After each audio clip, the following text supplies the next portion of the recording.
Hey guys, it's Bad Media Karma. Earlier today when I was doing my live stream, I got a question about launching strategies and techniques. This is a video I've been meaning to make for a while, but getting this question kind of prompted me to do it maybe a little bit sooner than I'd anticipated.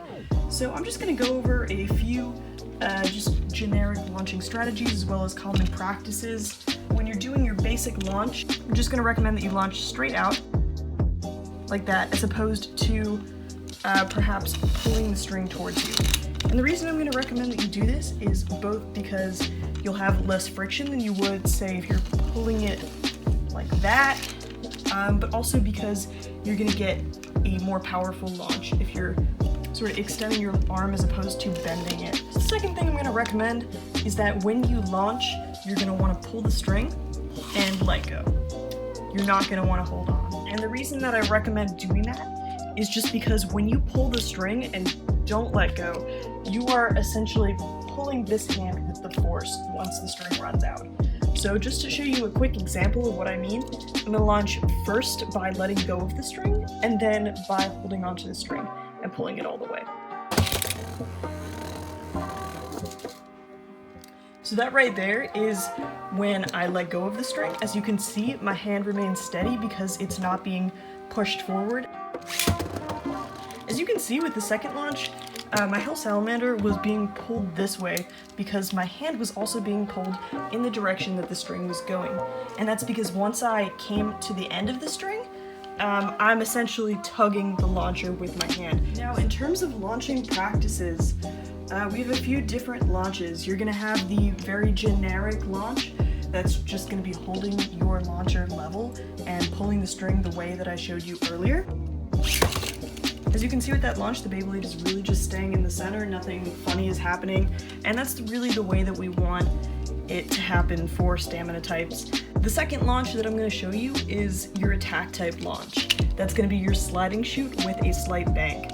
So I'll show you this with my Hasbro launcher and with my Chute Valkyrie with extreme dash.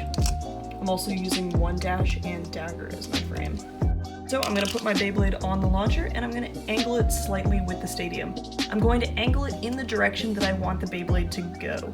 And that's because I sort of want this movement into the center when I'm launching. So I want to angle it slightly, that's called banking. In terms of the sliding chute, that's essentially the effect that you get when you pull the launcher, move your hand forward while pulling the string backwards.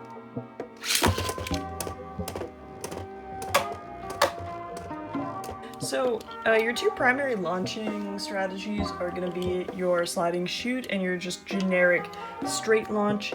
However, there's some variation depending on the part that you're using. So for example, with destroyed dash, I can tilt it sort of to the side. The effect that this is going to have, if you're using the sliding chute, is to go sort of back and forth in the stadium, making contact with the opposing Beyblade, but also preventing it from being as easily KO'd. I'll show you a quick example right now.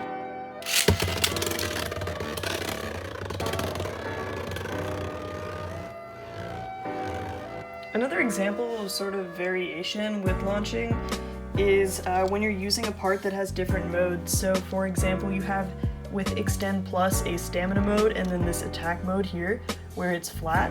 With the attack mode, you're really going to want to size up your opponent. And if your opponent is using, say, a stamina type that sort of just stays in the center, something like Bearing or Atomic, you might want to use your attack mode and then just use a generic launch in order to outstall it. So that means essentially circling the rim until the opposing Beyblade runs out of speed. This works best with same spin. So if you are using, say, right spin and your opponent is using a stamina left spin type, they'll be able to spin still once they make contact with you, so it's not going to be quite as effective. You can also, if your opponent is using, say, a same spin bearing combo, you can use a sliding chute launch with something that's a bit of a flat tip. Note that this will be a little harder to do the wider your flat tip is. So for example, something like Extend Plus is going to be a little tougher. You might need to bank a little harder than you would with, say, Zephyr. A pretty quick video, a few key takeaways. Definitely make sure that you let go of the string when you're launching, In order to have the most control and the most powerful launch, launch to the side instead of towards you in order to get more power. And then finally, make sure that you know the difference between a standard launch and a banking or a sliding chute launch, and practice and test to determine which matchups you might want to use what, particularly if you have a tip like Extend Plus, where you can change the modes and can effectively change your performance. And then finally, one more tip I have for you guys. I see this time and time again, but when you're putting your Beyblade on your launcher, don't do that. That's just gonna hurt your gears, and it doesn't actually help it stay on the launcher any easier than if you just sort of put it on like that. If you're having trouble keeping the Beyblade on the launcher, I would suggest, if you have like a ripcord, putting your finger here just to hold it in place.